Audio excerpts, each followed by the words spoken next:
Hey guys, today we are doing a topics and journaling video, and this topic to start off 2022 is going to be a topic that was suggested by a subscriber named Olivia, and I'm going to have all of her social media down below. Her Instagram is Stationery and Scribbles. Her TikTok is a little bit of everything.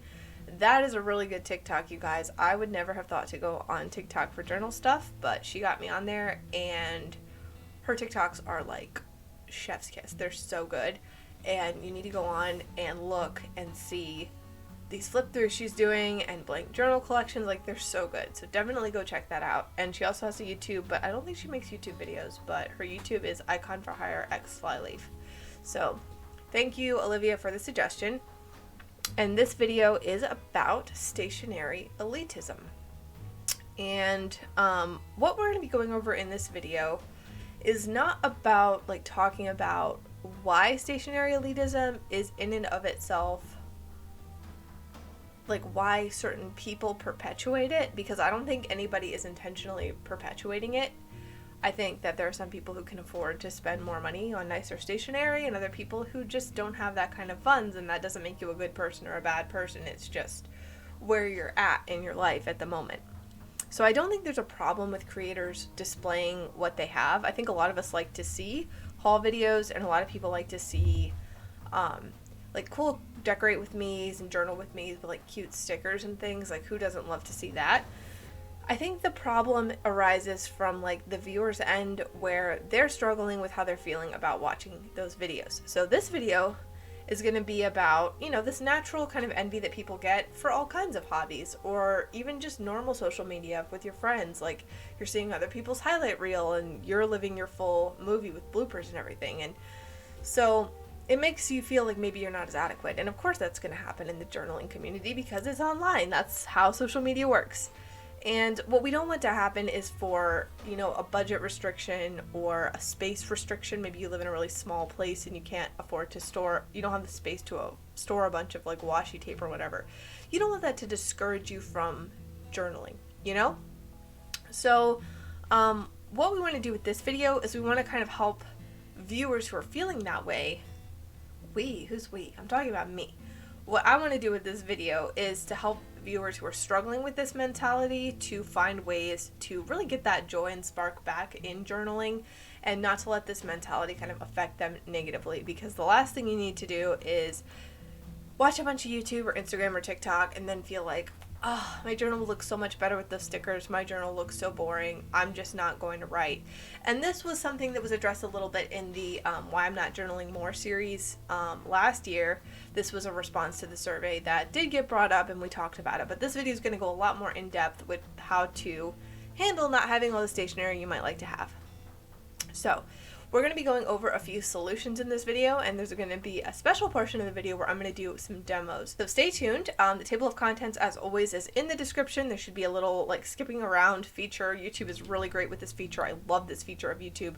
So if you do not want to hear all this yammering, you can just skip around to your favorite parts. Whatever you get out of this video that you need to hear, that's the purpose. So let's start out with some... Oh, I forgot to put the title. Alright, so let's start out with, we're going to start out with some solutions. So the first solutions is going to be the obvious, right? Nobody wants to hear this one, but it does need to be done, and I need to do more of these. I had a fantasy earlier today about just posting to Facebook that I'm not going to respond to anyone for like a month, and to email me if there's a true emergency, and then just turning my phone off. Can you imagine how good that would feel? But for this in specific, like, it's a good idea if you're feeling this way to get off of the journaling side of social media for a little bit. Even I do this from time to time because I can feel a little inadequate. Like, some of you guys are so talented. And one of the things too, and this is like a theme of this month because I've been thinking about it, some of you guys write so much and fill up so many journals that I just feel like a little bit of a plebe over here with my maybe one journal every 2 months. If I'm fast, you know, that's a fast journal for me. So I'm not filling up a notebook a week or a 600-page journal like a couple people were doing, like hundreds of pages. So the point of this is you're going to want to get back in touch with your own reality. So here's the thing. things can seem rough when you're comparing yourself to other people, but I found that if I just log off and go outside, like, reality is not so bad. And I know people are in different situations. I have a pretty good life. But I think we can all agree that when you go outside and the sun is shining and nature is around you, that's something anyone can access, and that is a way to really get those endorphins releasing and to really get back in touch with yourself as a human animal, and not to be so concerned with what you have and things like that. So that could be a good tip for some people. Yeah, so it only shows the highlights. I already talked about this, but social media is a highlight reel. So you don't need to feel like you are coping, I guess. You can know that, like, these other people who seem to have so much have problems. You can also take a partial break by avoiding haul videos or decorate videos, but that doesn't leave a whole lot to be left to watch in the journaling community, because those are the most ones, right? Like journal with me's or flip throughs that show off the cool tape they put down. One thing you could do is you could avoid creators that are kind of triggering you with these feelings.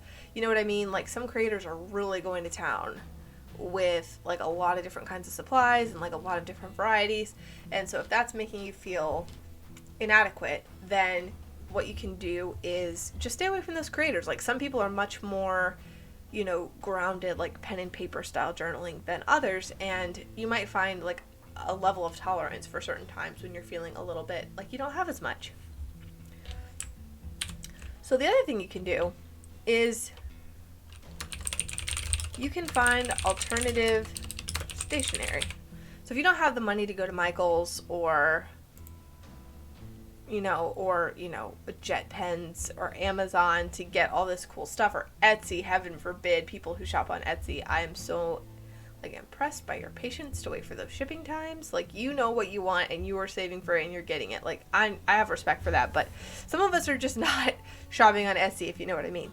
So some other ways you can get stationery, I talked about this in the other video, so you can skip this section if you remember that, but you can get junk mail. Like, there are federal workers on the taxpayer dime driving all around the country in these ancient milk truck looking things, delivering ephemera straight to your door. There's great stuff. Like, I get an Ulta magazine because I shopped at Ulta once. Like, I didn't ask for that. They send it to me all the time. There's great imagery in there. You can collage and go to town with that. So instead of buying like a bunch of ephemera packs from like Tim Holtz or Amazon, what you can do is you can just you just get one of these little rubber cement things or a glue stick, and you just have free ephemera coming in the mail. So why not make the best use of that? And probably it's better than throwing it away. You can also do if you're looking for more affordable places to shop, I mentioned this before, if you have a local used bookstore. So, okay, my local used bookstore, I know I'm really lucky. I live in like a very bougie place, but they do have like an ephemera section and like stickers and like vintage books that they're selling for, like, I'm not kidding, like $3. I've shown this in previous videos before. I think my mixed media challenge, I showed some of the stuff I got there, and it's nuts. It's bonkers. So you might have that. I didn't know I had that. I've lived here for upwards of 20 years and I didn't know that was there. So you might have that. But even if there's not a special section, books at used bookstores are just old, and you don't know what you're gonna find. I've already shown it off, I'm not gonna pull it down right now, but I found like an old like paperback crappy copy of Grey's Anatomy all beat up for like $5, and I've been just ripping that thing apart and sticking it in, and it's great. Like, I've got a diagram of like the heart or the eye or the ears. Like, that's super aesthetic and it's really cool, and I love having that in my journals. And it was like $4 and I'm telling you, this thing is like that thick. It's so big. So that could be you could find something, and it doesn't have to be that. There's books about the weather, coffee table books, like there's all kinds of books that could be interesting to cut up. And even just a boring plain textbook, like if that's like the only thing they have in the bookstore, like just a novel, you can get one of those old novels that they hand out in high schools, a little stupid like market paperback, I think they're called, super cheap, and then just rip that up, and then you can do found poems with them, all kinds of stuff, and just rip them up and maybe draw on them. Like, there's lots you can do. Be inspired by the words that you found. You can get really creative with that stuff. I found that Dollar Tree, which is still for the most part selling things for literally $1 a piece, has some really great stickers. You don't get a ton in each package, but if you have like a certain budget of maybe like, okay, I can spend let's say $10 this month. You can get 10 sticker sheets each month. It's almost like your own little subscription box. And let me tell you, at least my Dollar Tree, which, again, I live in a bougie place, but it's still a pretty crappy Dollar Tree, I think. It always smells like somebody who was, like, very sick took a dump in the ventilation system recently. It always smells like that. I don't know how you even maintain that kind of smell. It seems like it would be more effort for it to keep smelling that way than for them to just fix it. Because I don't know, it seems like a smell like that would have to fade away eventually, but it is always, like, fresh somehow. And I don't want to breathe in there. And that's not a referendum on Dollar Tree or people who shop there. It's just my local one has this particular problem, okay? This is not some classist moment. I love Dollar Tree. I will shop at any other Dollar Tree happily. My local one, it's like, I'll tolerate it. It smells really bad. This is all beside the point. What I'm trying to say is, even my local Dollar Tree that smells like that has a constant rotation of really great stickers. And one time, they had these amazing, like, rub-on transfers that you could rub onto paper, and they were so good. Like, these are really, I would have thought at the Dollar Tree, maybe it's not the most up-to-date kind of style of stationery, but no, you can find all the vintagey looking stuff. Like, they have these stained glass stickers, 3D stickers, lots of them. I remember when I was a kid looking at Michael's at the 3D stickers, the Jolday ones, and I'm sure they're higher quality, but 3D stickers are really expensive at craft stores, and you can get them for $1 at Dollar Tree, like a whole pack. So I would definitely recommend going there if you haven't tried it yet. You do have to, like, be that person and sort through it all, because they hang, like, a ton of different designs on one hanger. But if you're not ashamed of being that person, just go to town. You can get so many great stickers at the Dollar Tree.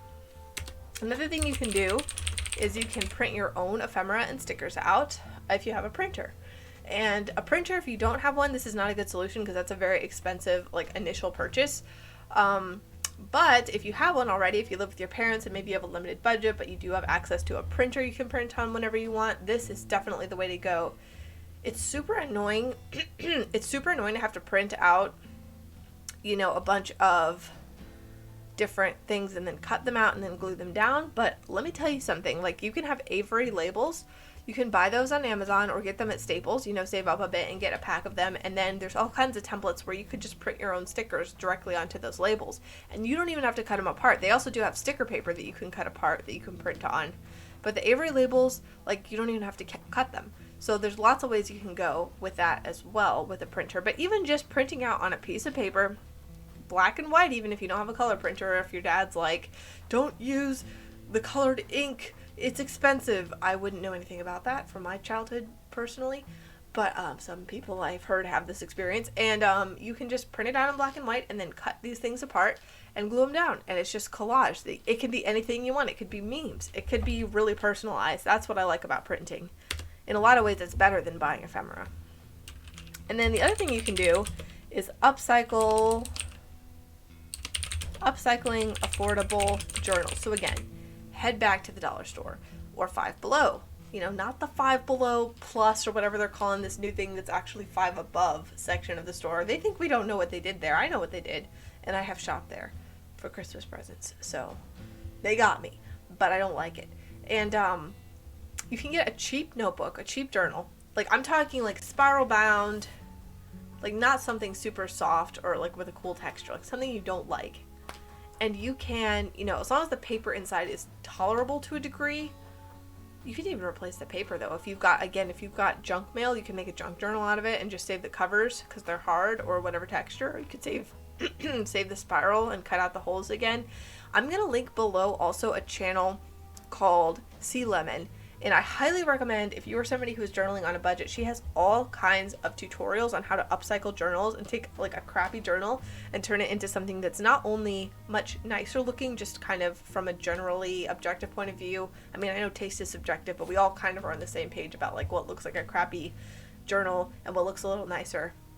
With all Dollar Tree supplies, by the way. And she has a tutorial just from the Dollar Tree. And but it's also something that you made yourself and it's your own. So then there's going to be like that extra sentimental attachment to it as well.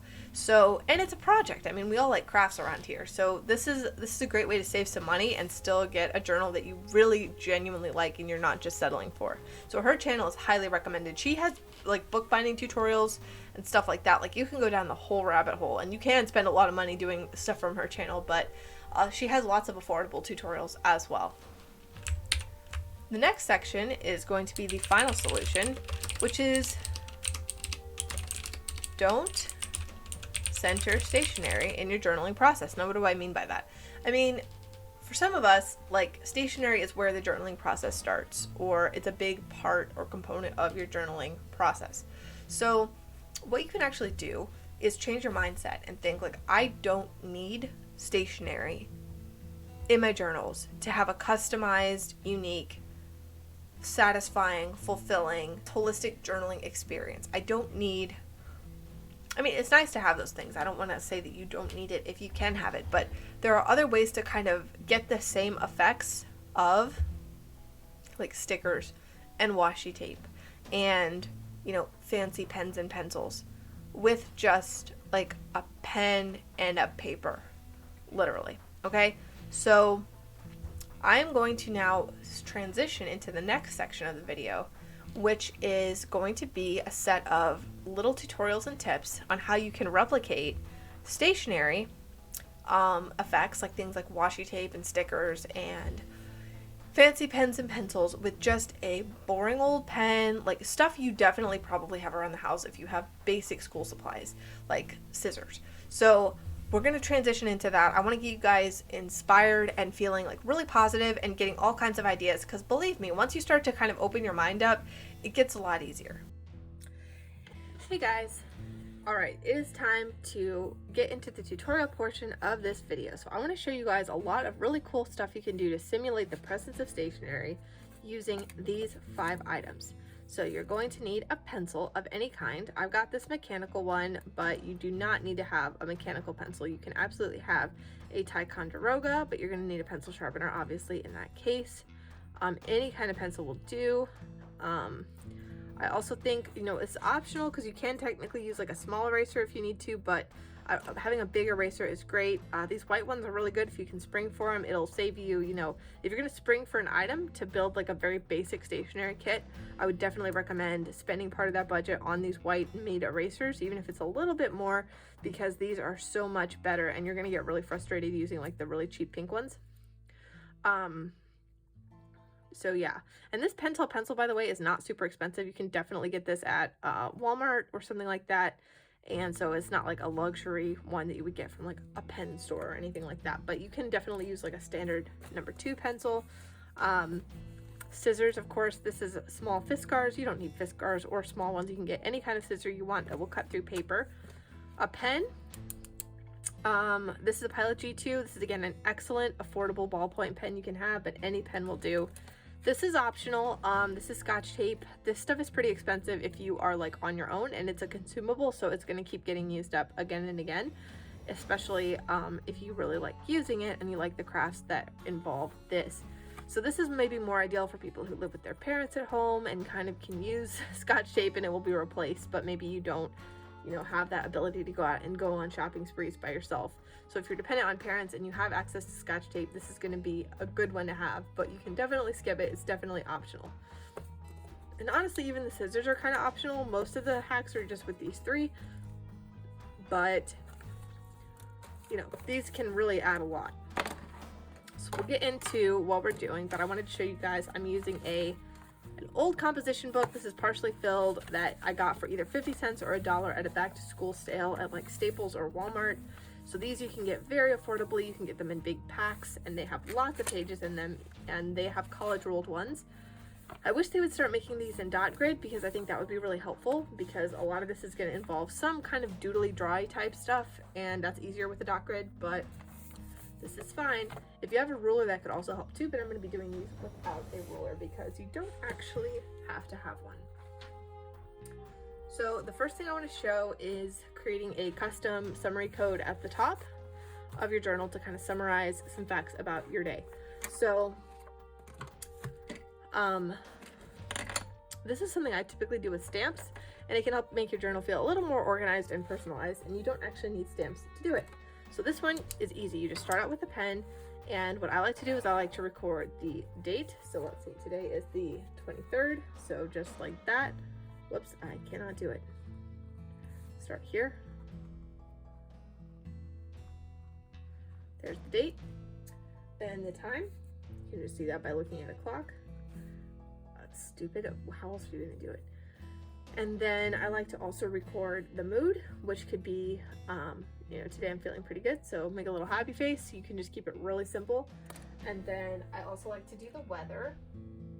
So you can have your own symbology of how the weather is gonna look, but today it is clear, so that means the sky is gonna be sunny. So I draw a little sun, and you know, it's 43 degrees outside right now. You can also do the high, low temperatures, but I like to do it like that. So that right there, and then you can just draw a little box around it to make it look a little bit more separate from everything else. And you know, it doesn't have to be super neat, but you can definitely, now you have a little summary of how things were at the beginning of that day that just took a couple seconds to write, and you have all this information right here. You don't need stamps, you don't need little stickers to indicate these things. You can just write it out. It's not as cute maybe if you don't have good handwriting like I don't, but it's good stuff, and it gets the information there without, you know, it doesn't take too much time. It's really simple. Okay, the next tip I wanted to do can be a really cool way to add some special element to your journal without needing to have stickers or tip-ins or anything to stick inside. So let's say you're doing a Valentine's Day spread, so you want to do a heart shape, and you don't have to be good at drawing. I'm not. Look at that. So then let's see. I'll just do some writing here.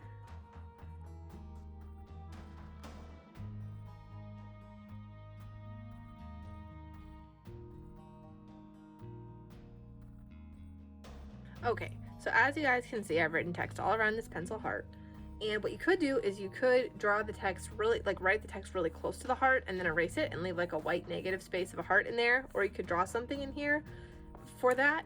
But if you're not super artistic like I'm not, this is going to be a great alternative as well. So let's say it's a Valentine's Day spread and I want to write some self-love messages. So here I'm going to write down some things I love about myself.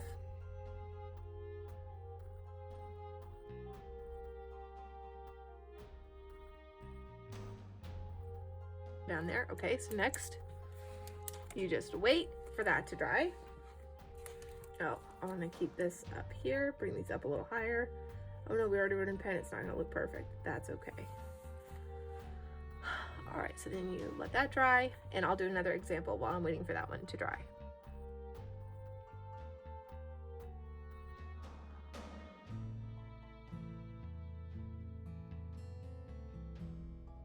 Okay, so I filled up this whole page with text, and these two have had a chance for the ink to dry, so we can get to erasing the pencil lines and see how the words look. This one was a little iffy because the rings made it kind of hard to kind of line things up. I used the lines of the paper to really make sure that I was writing in a straight-ish line, so you can sort of see what it says, but you know, it's not great. There's definitely improvements that could be made on this, but the point is, I want to see how this shape looks. This might not have been a good shape to do. It might have been too complicated. It might really fall apart once I erase the lines. But let's do the heart first, and there's a little smearing. I probably could have waited longer for the ink to dry. And I think that came out pretty great. And then let's do the planet here. This eraser is so good. It's not a luxury item by any means. You can get it at Walmart. Hey, I think that does definitely look like a planet. So look, all we used were a pencil, an eraser, and a pen, and we created a little summary up here.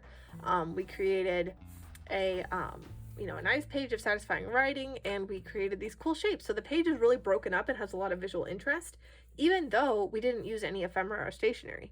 So if you're, this is also a good thing if you don't have stationery on you, but like this could be useful to anyone is what I'm trying to say. And you could even embellish this more, like draw like little cute things on the corners like that. Like even something that simple, taking the time to do it, can add so much visual interest to your pages.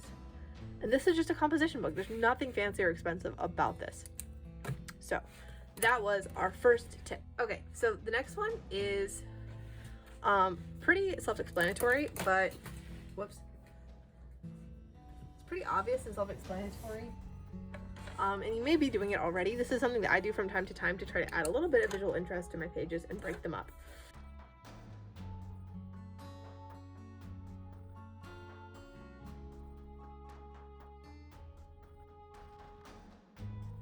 I've been writing about, if you can't read cursive, some people can't, but it's talking about like something today that happened was no accident. My whole life has been building up to this, very melodramatic, and let's visualize this. So timeline seems like a good idea. My birth, put my death over here, hopefully. Defining moment, and today, hopefully not that close to death, but you never know. And then this just kind of gives you an idea of like how the timeline has been building up to whatever happened today. But it doesn't have to be like that. You could be summarizing anything in particular. Like you could summarize like what I did today, and then you could just do like 8 a.m. You could do like little times along as like the scale. So like you could do like 8 a.m. That could be like a more interesting version of not bullet journaling, but like doing a bullet summary of your day. You could do a timeline summary of your day. With like, I don't know, I'll just draw it out now, like 8 a.m., 9 a.m., 10 a.m., 8 breakfast. Like this is stuff that we think you would have to have like a planner or a Hobonichi for, but you don't. You can just write it. It takes a couple seconds. It's not as pretty, but like it definitely works, and you have visual interest all over your page. So there we go.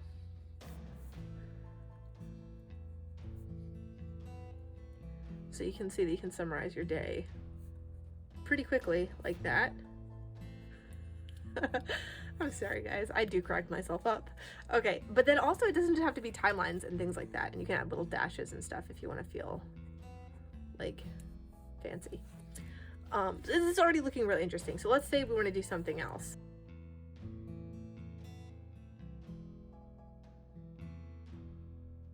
I just did one of these not that long ago in a journal. I felt like stuck, so I drew a cycle. So it's like, let's see, the cycle could be first you eat, then you throw up. By the way, this is supposed to be facetious. Like this is not a reference to any kind of medical condition or eating disorder. Like do not, if you're like doing this on purpose, that's like, please do see somebody. Like you don't have to live like that. And I didn't mean to take a serious turn, but I just realized like I was joking around because like I do get very nauseous. It's not like an intentional thing. Like I just have a very sensitive stomach, and so I was joking around, but then I realized that some people might have a more serious association with these things. So please don't take this as an endorsement. If you're stuck in a cycle where you really do feel like this is something that you can't stop, like see a doctor, see someone you trust. Like you don't have to live like that. Okay, so there's a cycle that's now ruined by a little disclaimer there. You can also do, here's a chart that you can draw. These aren't hard to draw at all. So you draw this one.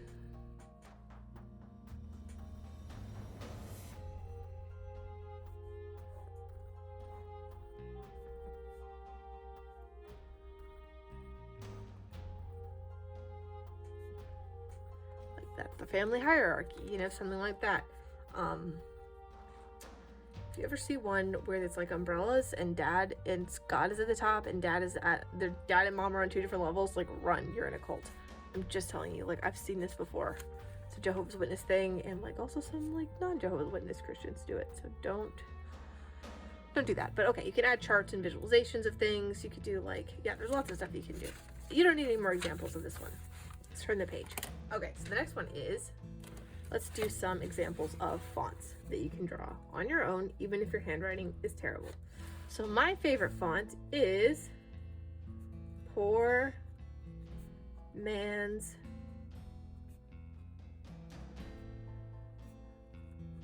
Bold. So all you do is you add an extra line. This one's really fast to learn, and look, it stands out. It doesn't look great. You can also alternatively color in the bolded sections. That'll make it stand out even a little bit more, but both versions are really interesting. You can also draw designs inside them, like I've done piano keys before, polka dots. There's some stripes. Color in some of the stripes. Like, the world is your oyster with poor man's bold. There's lots of room to get creative. So I'll just write out a pangram real quick with this so that you can see how all the letters are made if you don't know how to do it.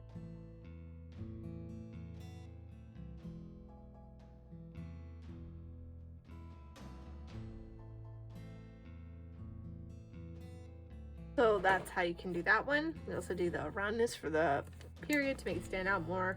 You can also do different, like put the double lines in different positions if you want to, but here's an example of how you can do the whole alphabet. Another one I like to do is everywhere there's an end to a line or an intersection, you draw a dot. I used to do this all the time as a kid. You can also add dots other places if you want. It doesn't really matter. It is all up to you. This one is a little more time consuming and it looks a little weirder, but it definitely has a place.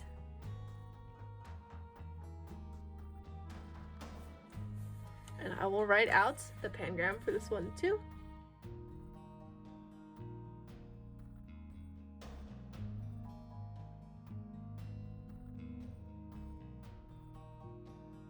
Another font is, this one's really easy.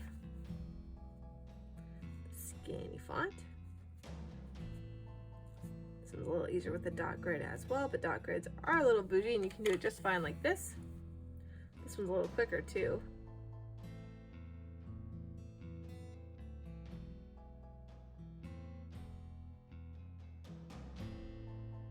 There you go. And an alternative one, I'll do Exhibit A. This is kind of how I was doing it. It's just kind of normal but skinny. And an alternative version of this one that I like is I like to kind of try to keep it, I don't know how to explain this, but whoops, that was bad. But you see how it's like, reminds me of the Silver Diner. Like, the ratio is kind of 1 to 2. Like, it's kind of divided into thirds. Or I guess B, it would be. See? So this one, like the H is in the middle of the little bar, but it's up at top, and the X intersection is higher, and the E middle line. It's like everything shifted kind of up. That can look interesting if you're consistent with it. I used to really like that font. You can draw more elaborate versions too. You can turn them into bubble fonts by drawing around them with pencil, or like, and then outlining in pen and erasing stuff. You can also do flat. You don't need me to draw this one out, I don't think. You just make everything flat. And let's see. Oh, this is the one I like. I call this one, there's a word for this. I had a name for it, but I'll just call it same height. That is where you keep all the letters the same height. I like to do all lowercase, but I'll have it take up this amount of space as uppercase. And I like to round the eye dots, but you don't have to do any of that. You can do different shapes for the eye dots.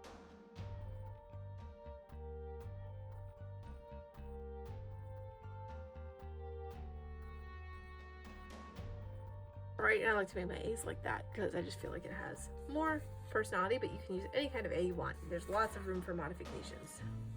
Finally, the last one I'll do is the DIY brush pen effect. This one is easier with cursive, so this is just with a ballpoint pen.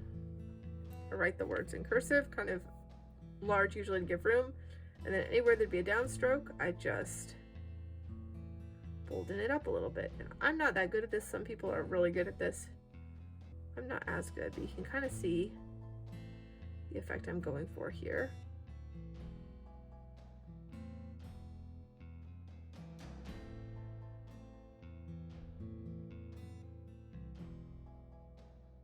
But just kind of use your instincts or look at examples of people who use actual brush pens, and then you can make that look a little bit brushy too. So let's try it like this.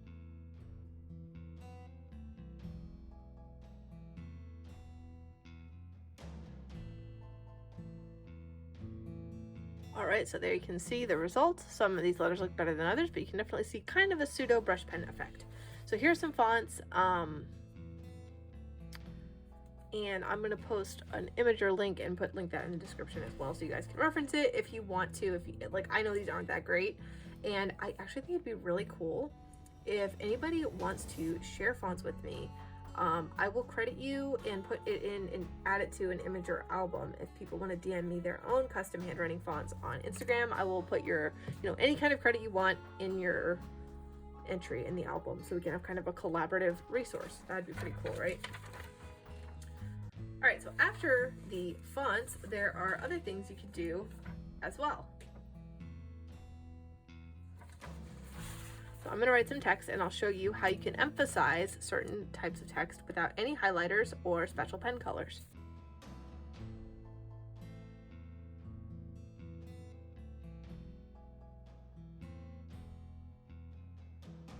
Obviously, the easiest way to emphasize something is to underline it.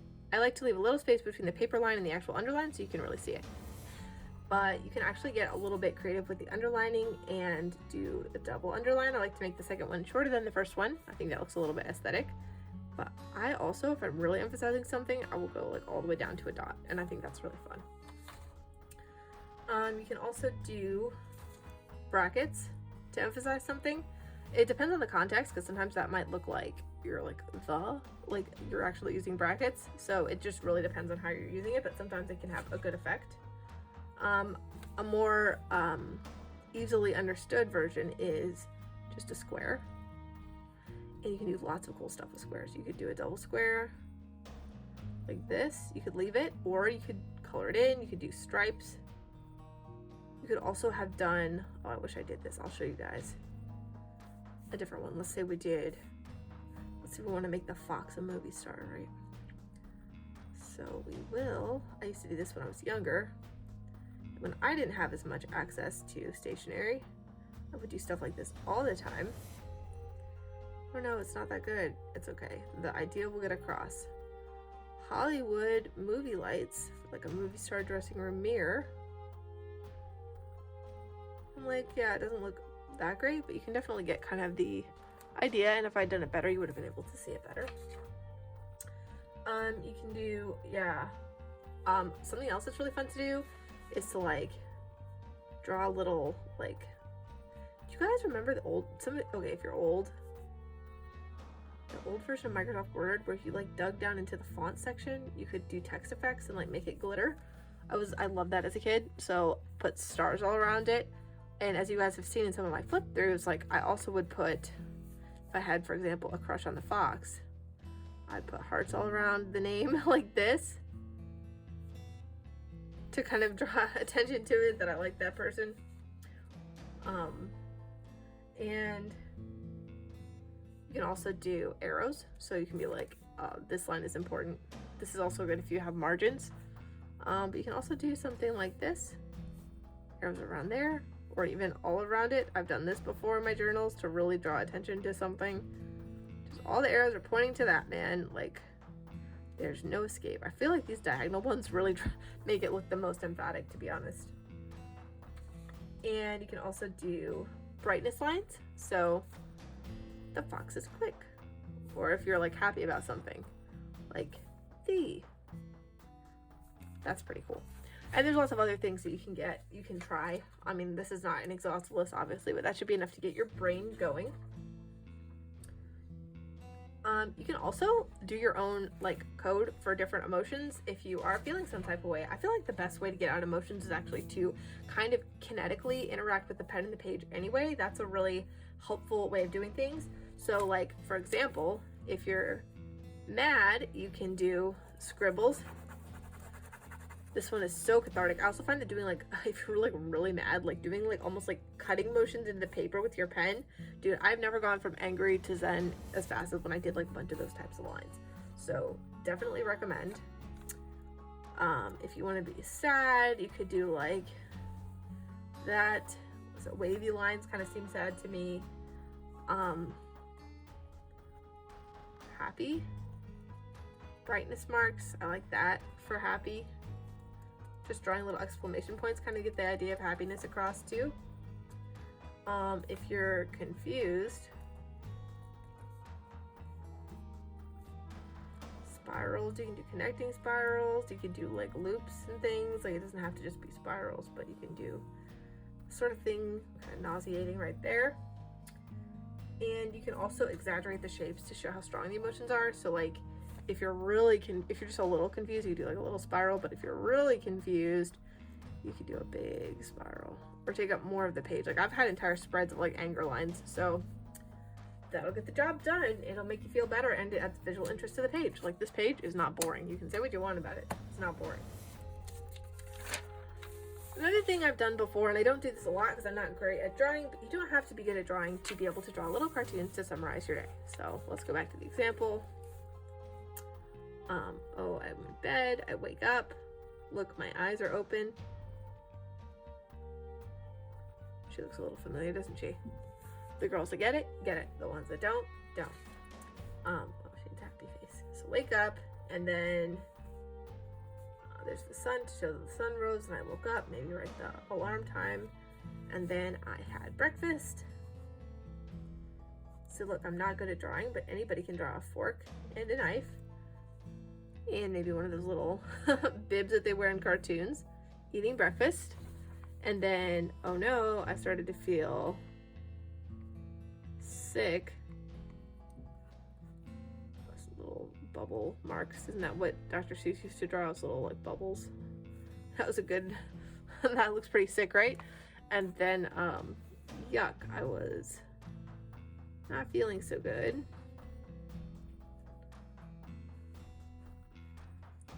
There's the toilet.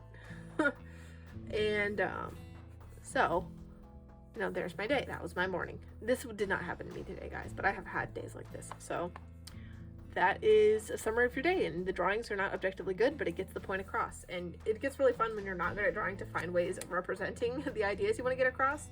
I can't wait to show you guys some of the flip throughs of my more recent journals where I did more drawing, because I really like these kinds of things. They're really interesting. And you know, you can get stickers that show emotions or parts of your day or represent your feelings, but they're never going to be as unique to you as the way that you interpret it with the pen.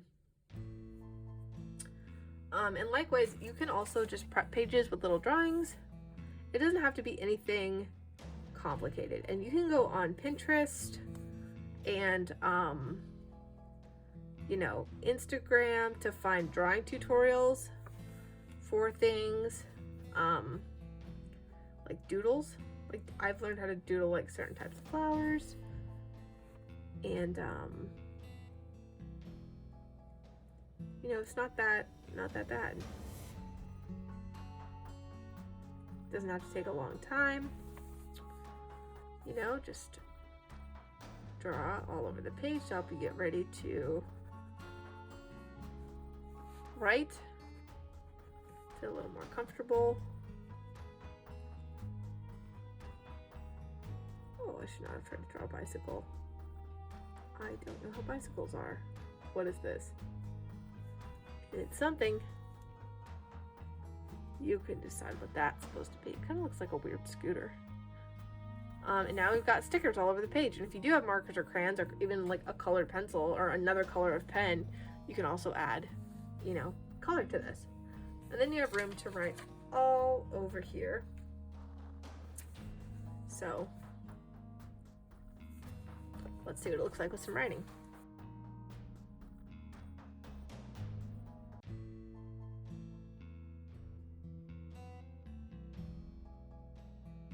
Look, I kind of just put these drawings down like where I would put stickers on a page, and for the most part they show up. That caterpillar was a little too small, but with color this would show up even more. And if you want, you can leave more room around the images if you don't have color, because that'll help them stand out more as well. And this page again is anything but just boring writing. It's got all kinds of visual interest to it without using any stationery except for just this pen. We didn't even use the pencil this time. Okay, so the next category I want to show you guys is if you don't have washi tape, why not make your own washi tape?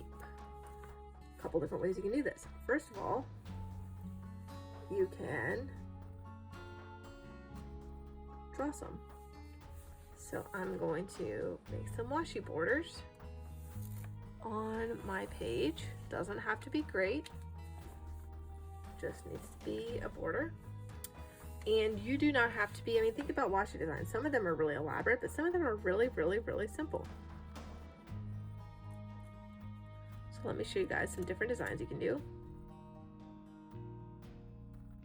doesn't even have to be that elaborate. You can fill in this as much as you want. You could not fill in any of the stripes. You could fill in every three and leave one white. That would create an interesting effect. Like even with just stripes and coloring in the stripes with the same pen, there's so many different patterns you can get. And you can Google like plaid patterns, buffalo check patterns, like all kinds of patterns. Because patterns aren't like lace. None of this stuff is that hard to draw once you just look at what the pattern itself is. Anybody can do it, and it doesn't have to take a long time, especially if you're easy on yourself and don't demand perfection. There you go. There's that one. Another pattern I really like to draw is this one. It says one you will find all over my journals, even though I have washi tape, because I like drawing it and because it looks cool. And I've never found washi tape with this pattern on it.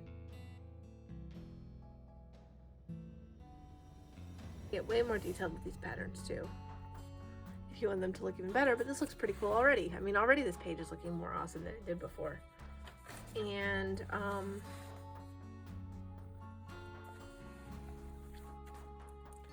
do some dots. That's an easy one. Because I love to suffer, I'll color in the background this time.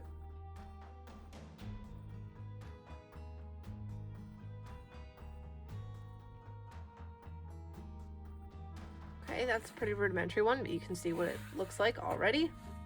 And then let's do a checkerboard here.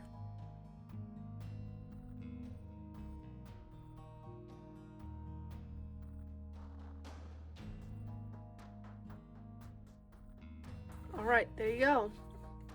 So there's some washi tape design ideas. I'm going to show you guys a washi tape design idea that you can do without drawing, well, without too much drawing, if you have Scotch tape and if you have access to a whiteboard. This is not my idea. I learned it from somebody else who doesn't follow the channel, and I'm sure she's not the first person to do it, so I don't want to, like, I would like to credit her, but I just don't think it makes sense to name her in this video because I don't know if she'd want to be in it, and this is an idea that technically anybody could come across, but it's not my idea, let me just put it that way. But I do want to make it available for you guys to use if you want to make washi tape and you have access to Scotch tape, and maybe you live with your parents again and you have like a whiteboard and whiteboard markers in your house. You know, my house had that growing up. A lot of houses do. So if you have access to those things, you can make this kind of washi tape really easily. Watch. Okay guys, here I am at my old whiteboard, and I'm going to be showing you how to make this washi tape design.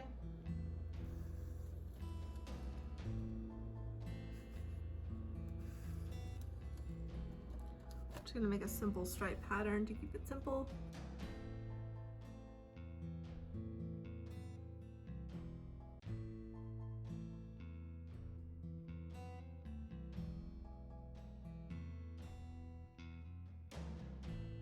Ideally, you would make the design wider than the tape strip and longer than the tape strip. There's my tape strip. And because I don't have a good way to hold the camera, what I'm gonna do is I'm gonna stick the Scotch tape sticky side down onto this design, and then I will turn the camera back on and show you guys what happens. Okay guys, I have stuck my piece of Scotch tape face down onto the whiteboard. You can't see it because it is clear. And I'm gonna pull it up. And lo and behold, we have our custom washi tape. There we go. So the great thing about Scotch tape is that it is extremely sticky and well made. So I'm going to save that for later, and we're going to use it for a later tip. All right, so the final thing that I'm going to show you guys is called a Dutch door. There's lots of different ways to make Dutch doors and other types of things. So wait, let me do one example here. This is not a Dutch door. This is just something you can do with scissors. I used to really like doing this as a kid, and I wish I did it more and thought to do it more. Is you can fold this paper like this. By the way, if you want to write in columns, you can fold the paper in half and then write on either side of the fold, and over time, as you store your journal closed and flat, it will the fold mark will mostly disappear, and it'll just have two neat columns, so that's really helpful. But here I'm going to do this, fold it in half backwards, cut along this way, and then I'm just going to take out here. You guys know what I'm doing, right? Wait, I think I might have messed this up. Oh no, it'll be fine. Then we're just going to cut down this side, but make sure to see this, get your scissor in between these two pieces for this part and just cut adjoining this way. There you go. You can actually cut a whole window out if you want and cut the other side too, but I'm gonna leave it like this because what we have is a flap. Oops.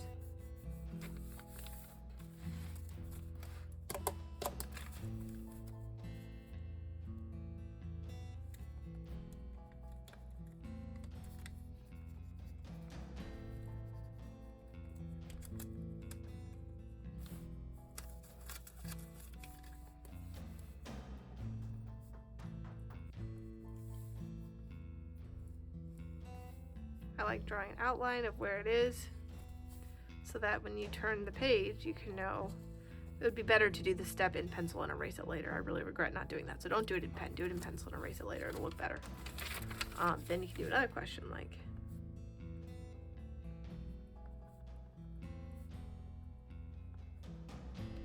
you guys are awesome. So now it's 2 different questions with the same answer, right? It's kind of cool, right? But it doesn't have to be questions. You could draw a little face or really anything. Like this adds so much interest to your journal and it took like 5 seconds to make. Let's talk about Dutch doors. These are popular in the bullet journaling community. And they work well with, there's lots of different ways you can do it. So basically the point of a Dutch door is you want to cut part of a page to make it versatile on both sides. So one example is you could, let's just do a really basic one. Let's say you want to write down what you did every day of the week. I don't know, I'm doing a bad job here. And you want to do it for a lot of pages. Does this look like anything? So Monday through Thursday, you want to write down what you did here, but you also want to write it down, let's say, let's just say you want to do it for 2 different days, and let's do it this way. We can do Friday here, Saturday here. Whoops, I'm not doing a good job showing that, and Sunday down here. Right? Okay. So then, okay, so this is easy because we already have this built into the composition book. We have that pink line. So with this, you're just going to cut down that pink line on the 2 pages in between where you wrote that. You can also use, to make it even higher contrast, you could color it with black and then use like a white colored pencil or a white crayon over it to make the words stand out, but then the background will be black and that will make these pages stand out more. Let's see. Like this. And now you have like, okay, school,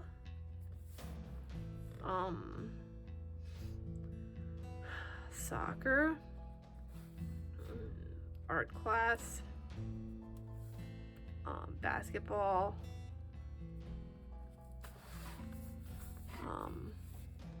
cry, sleep, and eat good food, of course. All right, so this is week, we'll call this week 1. And look, you have it all laid out what you did each day that week. Does that make sense? And then you flip it, and you still have the days of the week, but you can write something new. Like for week 2.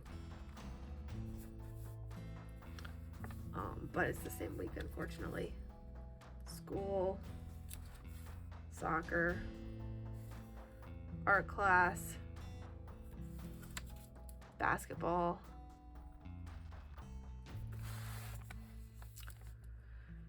Friday is cry day, sleep, and eat.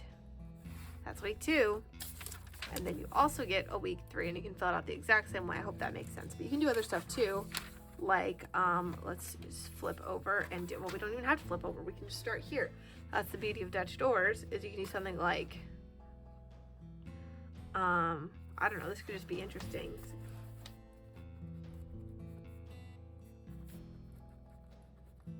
So we're writing things that, we're gonna skip 2 pages.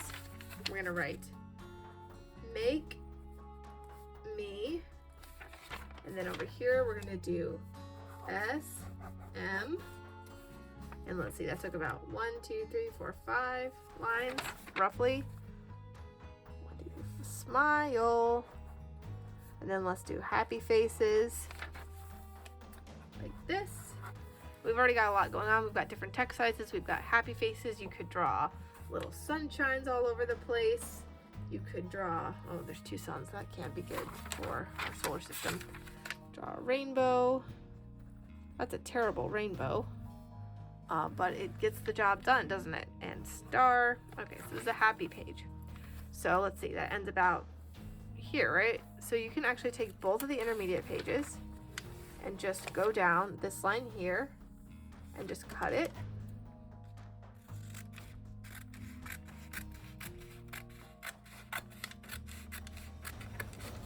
And then take this and then just rip it out. And now we have things that make me smile. What are some things that make us smile? Sunshine, on roses, and whiskers on kittens. Instagram poses and white little mittens. Brown paper packages wrapped up in string. Okay, so then we have our little album of things that make us smile. I want to do this in my journal and make just like a photo album like that. That would be such a cool journal section to just have photos like this with like a heading up there or like a date. Like there's so many interesting things you can do with these concepts. So these are Dutch doors. You can look up lots of Dutch door designs online on YouTube. There are lots of great videos to show you how to make Dutch doors.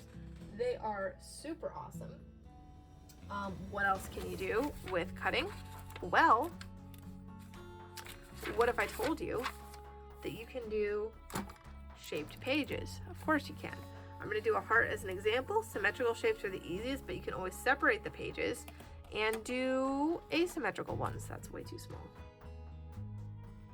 But make sure and take 2 pages at a time, or you can just do 1 if you just want half a heart.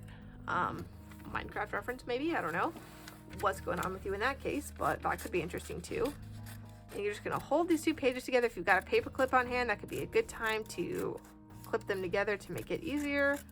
You don't have to be perfect. Like we as humans are pretty good at recognizing shapes. And I'm just going to go around and just with that simple design.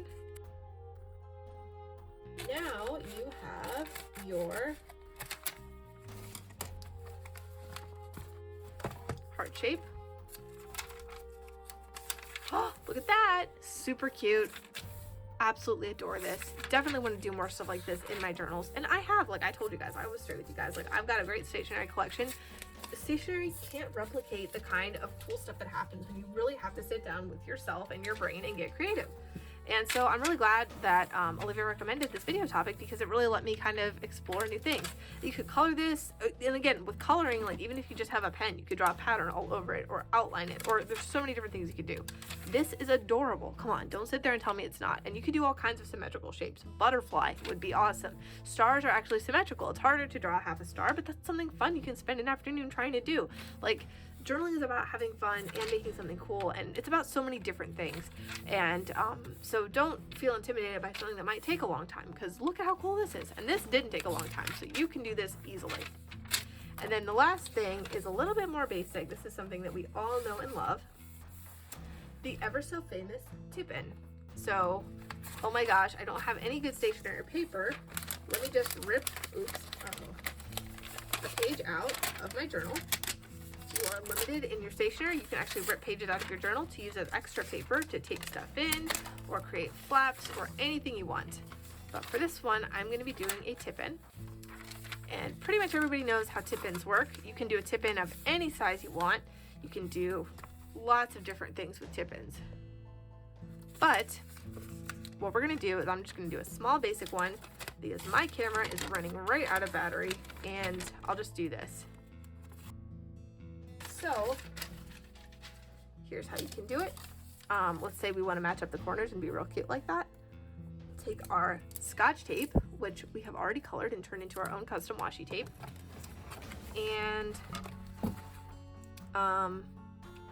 you can go and just be really careful. This is great because it's super sticky if you have Scotch tape, and just it doesn't have to cover the whole thing, but it's good to have a nice long piece. And guys, this stuff sticks so much better than regular washi tape that I have, at least. I would highly recommend using Scotch tape for your tip ends, even if you don't need to, even if you have cute washi tape, and you can always put washi tape over it.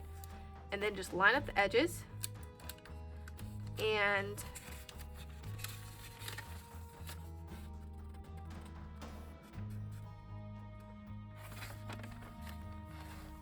I try to like to do this nicely because it's really satisfying if it comes out right.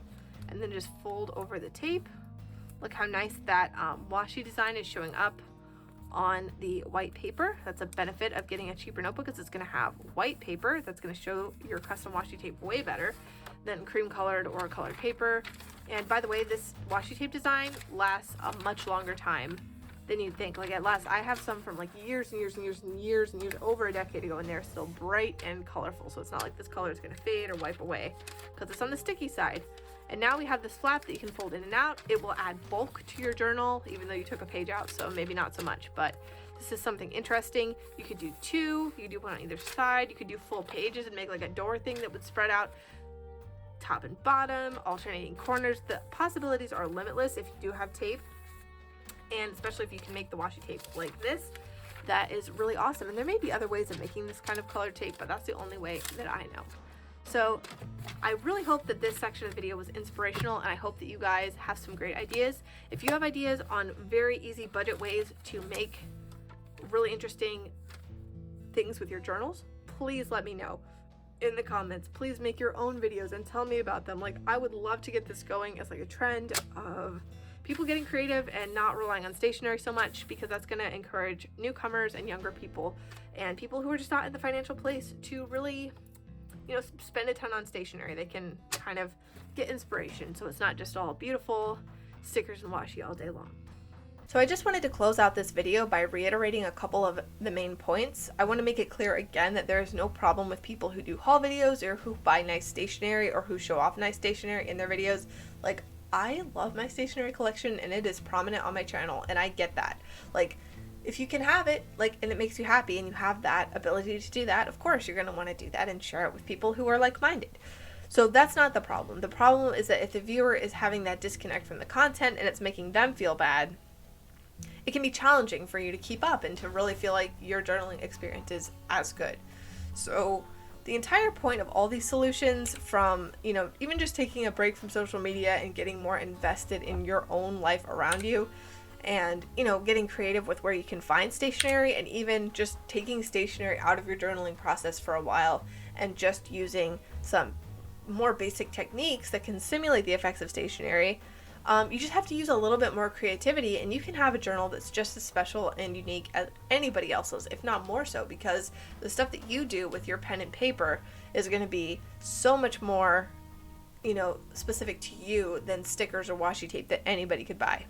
So I hope you guys feel a little more encouraged after watching this video. I hope that you guys feel like, you know, you are ready to go try some new techniques out, and let me know if you tried any of the techniques I showed in the third portion of the video. I'd really be interested to see that.